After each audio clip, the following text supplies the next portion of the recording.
Y a pas à dire, Godzilla est un vrai monstre de puissance, et en vrai, ça serait un bon gros destructeur dans l'univers de Fortnite. Je pense qu'il pourrait carrément ravager toute l'île entière, et il est bien plus puissant que tu ne le penses. Bon, en vrai, ça m'étonne pas trop qu'il soit surpuissant, vu que Godzilla, c'est le prédateur alpha de son monde. C'est simple, il domine absolument tous les titans, et même le tout-puissant King Ghidorah, qui est pourtant un peu la version du Monsterverse de l'ultime dragon blanc aux yeux bleus. Du haut de ses presque 120 mètres de haut, c'est une véritable force de la nature qu'aucun humain ne peut stopper, pas même avec des balles ou des tanks.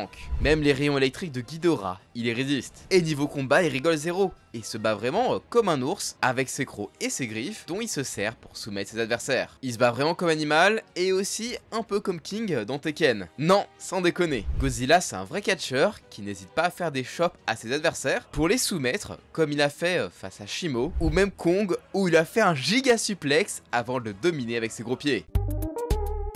Et dites-vous que si vous trouvez ça what the fuck, j'ai déjà trouvé bien pire en technique de combat.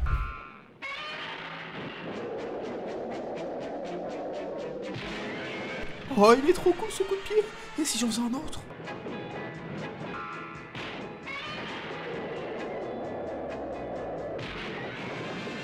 D'ailleurs, comme Godzilla a un style de vie plutôt amphibien, il n'y a pas que sur Terre qui s'avère dangereux, puisqu'il sait aussi très bien se battre sous l'eau. Et ça, on l'a plus que bien vu quand il n'a pas été affronté Tiamat sur son terrain et qui n'a pas eu trop de mal à le croquer. En même temps, il s'était servi de son arme la plus redoutable, son souffle atomique. Alors ok, c'est une attaque qui demande un certain temps de chargement, mais une fois lancé sur son adversaire, il a vraiment peu de chances de survie vu la puissance de la déflagration. En plus de ça, Godzilla peut absorber l'énergie atomique soit pour complètement se heal, comme dans le deuxième film, soit pour se power-up en ayant une nouvelle forme. La première fois, c'était après sa guérison face à Ghidorah, où il était carrément devenu thermonucléaire et faisait tout fondre sur son passage. Et la deuxième fois, c'était dans Godzilla X Kong, après avoir vaincu Scylla et Tiamat, pour gagner en puissance et pouvoir même envoyer des ondes de choc nucléaire. Vraiment, Godzilla c'est un vrai monstre de puissance que personne ne peut égaler. Genre, même Mechagodzilla, Shimo et le Scar King, il a su les battre tout en étant assez intelligent et stratège pour bien se coordonner avec Kong, histoire de détruire ses ennemis. Sérieux, il en impose tellement que même Shimo avait trahi le Scar King pour lui. En plus de ça, Godzilla est vraiment presque intuable. Genre les bombes nucléaires, juste ça le réveille ou ça le turbo boost, alors faut des trucs un peu plus costauds. Et ça, c'est galère à trouver, vu que même le terrible destructeur d'oxygène, ça le tue pas. Ça l'envoie juste à la niche, se régénérer avec la radioactivité du cœur de la Terre, tandis qu'un monstre mécanique comme Mechagodzilla et son tout-puissant cri photonique, ça n'arrive pas à bout de ce monstre. Quant aux autres titans, bon...